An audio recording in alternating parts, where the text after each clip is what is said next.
धीरेश जी। बहुत महत्वपूर्ण बिंदु आपने उठाया दादा। मैं आता हूं सुशील जी आपके पास। आपने दादा की बात सुनी, और जो कैलकाटा में हुआ है दुखद है।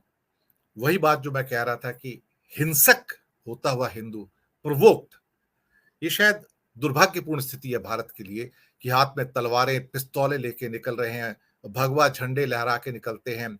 सोनीपत के अंदर, हरियाणा के अंदर मस्जिद के ऊपर जाके भगवा लहराते हैं। लेकिन ये खबरें नॉर्मली आ नहीं पाती हैं। पर जो हो रहा है, मुझे लगता है कि जो बीज विष के बोए जा रहे हैं, तो उसके फल भी विष के ही लगेंगे। सुशील जी आपकी टिप्पणी। मैं आपको अनम्यूट कर देता हूं यहां से 1 मिनट। दिनेश जी, आपने बुलाया, आपका आभार। अभी आपने शुरुआत में बहुत कड़े शब्दों का इस्तेमाल किया। सामाजिक घृणा, बीभत्स, हिंसक। देश का एक पढ़ा लिखा दिनेश बोहरा जिनका नाम है, जो कितने बड़ी सरकारी, देश की सरकारी सर्विस और रिटायर हुए हों, आज अपना चैनल चला रहे हैं, देश का प्रतिष्ठित चैनल चला रहे हैं, जिसपे इतने बड़े पैनलिस्ट बैठे हुए हैं। अगर वो इतना पढ़ा लिखा, इतना समझदार व्यक्ति अगर इतना उद्वेलित है,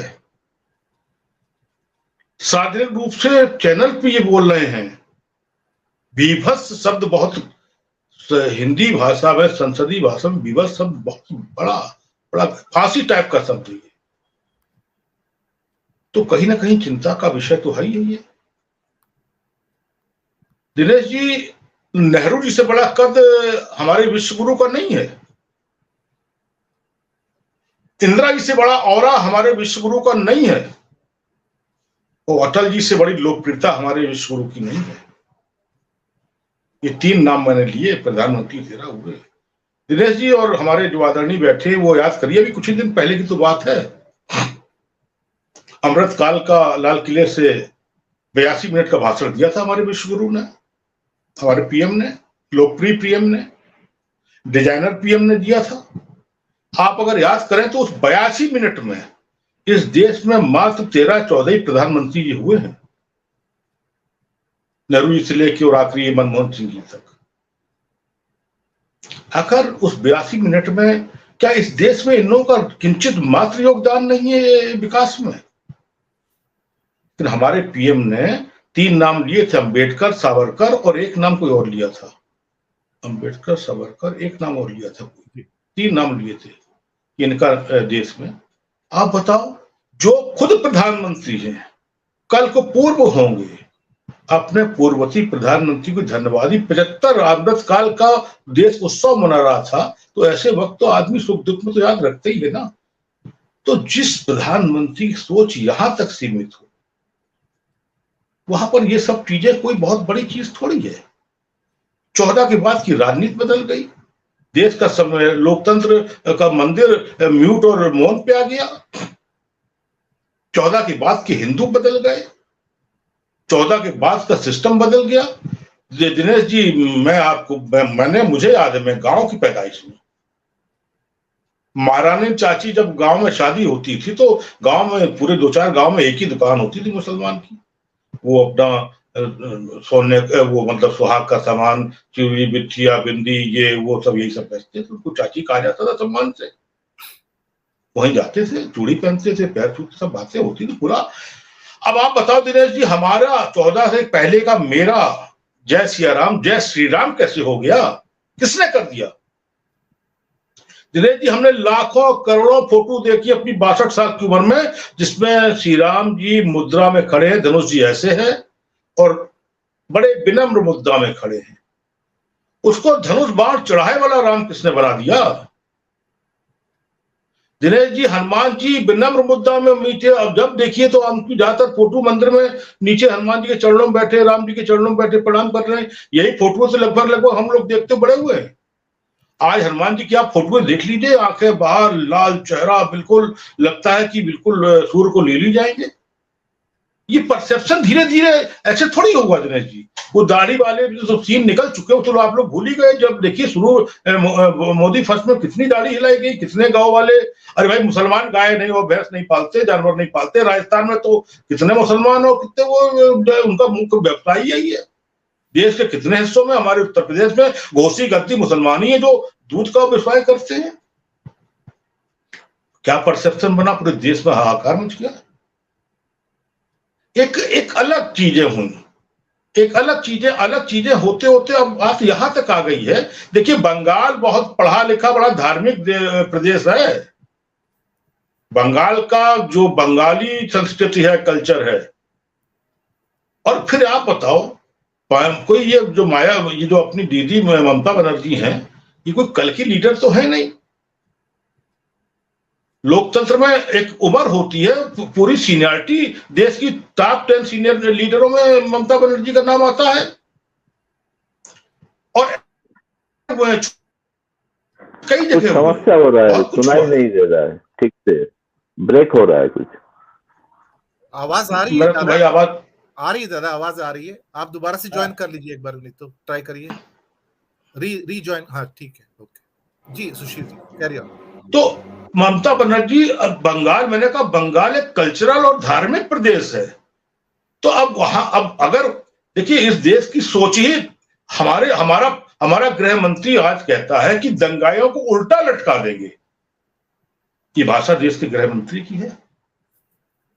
हमारे देश के जब प्रधानमंत्री विपक्ष के 16 नेताओं कहते हैं कि सारे भ्रष्ट एक हो गए अभी राहुल वाले केस में, मैंने कई उदाहरण आपको दिए। तो यहीं से तो परसेप्शन चलता है ना, संदेश यहीं से तो जाता है ना।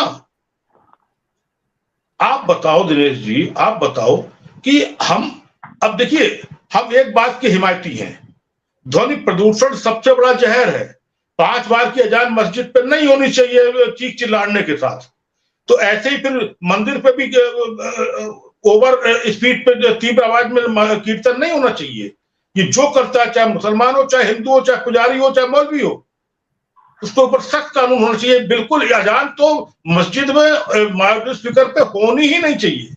अब आप बताइए, नए जो किस्म के जो लड़के आ रहे, जो अभी कह रहे थे, जो हमने भी चित्र देखे हैं, आदरणीय सुनील जी ने देखे, अनिल जी ने देखे, आदरणीय, आप कट्टा लेके तलवार लेके रामनवमी से मतलब क्या है? रामनवमी तो मर्यादा का, दीप जलाने का त्योहार है, वहां पर हम घर जला रहे हैं उस त्योहार में। रामनवमी तो मर्यादा पुरुषोत्तम के दीप जलाने का त्योहार है ना, जन्म उत्सव मनाते हैं उनका। हम उस दिन हम दीप जलाते हैं, उस दिन खुशियां मनाते हैं, उसमें कट्टा तलवार और फिर डीजे एक विशेष स्थान पर जाके ही उसकी आवाज क्यों तेज होती है? हम प्रवोक क्यों करते हैं? 14 से पहले भी खूब रामनवमी की बारातें निकलती थी, खूब जुलूस निकलते थे, खूब सामाजिक और राजनीतिक और सांस्कृतिक और सब तरीके के कार्यक्रम होते थे, पंडाल सजते थे। आज का आपका देख लीजिए, आज जो कावड़ निकलती है, हालांकि कावड़ देश भर में नहीं निकलती है, लेकिन कावड़ियों का स्वरूप बदल गया है, उनका मिजाज बदल गया है।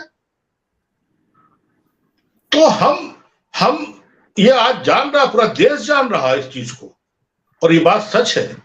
अगर अब भी नहीं चेते, देखिए हम सीरिया और ये कोरिया और बांग्लादेश और पाकिस्तान, ये हम नहीं है।